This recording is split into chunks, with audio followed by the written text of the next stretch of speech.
MBG itu sudah tidak lagi layak kita sebut sebagai makan bergizi gratis. Bergizi saja tidak, apalagi gratis. Oke. Total keracunan sekarang lebih dari 28.000. Dan kalau bicara gratis, ini tidak gratis. Ini adalah uang kita sendiri yang dikelola oleh mereka. Oke. 335 triliun uang yang digelontorkan untuk MBG itu pada dasarnya adalah penghambur-hamburan uang, bukan untuk rakyat. Saya berikan ilustrasi yang mudah.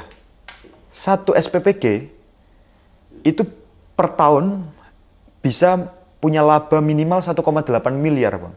Satu SPPG? Satu SPPG. Minimal 1,8 miliar kalau tanpa korupsi. Bayangkan kalau korupsi. Oke. Anggur yang harusnya Ini masih 5, legal, sudah dapat 1, anggur yang harusnya 5 jadi 3. Ya. Ayam yang harusnya dada jadi sayap. Ya. Pasti angkanya bisa lebih dari sekadar 1,8 miliar. Iya. Angka itu besar dan hanya mampu diakses oleh mereka yang punya modal.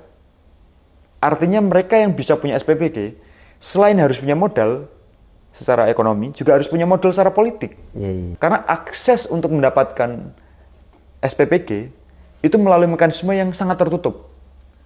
Publik sampai sekarang tidak tahu bagaimana dia bisa berinvestasi pada SPPG. Oke. Kita nggak tahu. Iya. Nah, yang terjadi di mana-mana, dan saya kemudian ilustrasikan di daerah saya.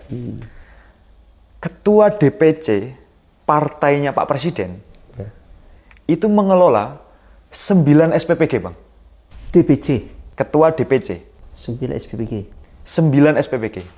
Artinya tanpa korupsi, 9 SPPG, kalau per tahun 1,8 miliar, itu artinya dia bisa dapat per tahun sekitar 17 miliar. Ini sekitar ya, Bang? 17 miliar. 17 miliar kalau 5 tahun masa kepresidenan, itu artinya dia punya 85 miliar.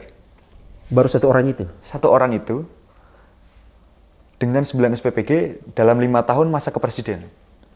Pertanyaan saya, Bang, kalau Presiden Prabowo nyalon lagi di 2029, lalu kadernya selaku ketua DPC partainya Pak Presiden ini, harus ngeluarin 10 miliar untuk menangin Pak Presiden, kecil apa besar, Bang?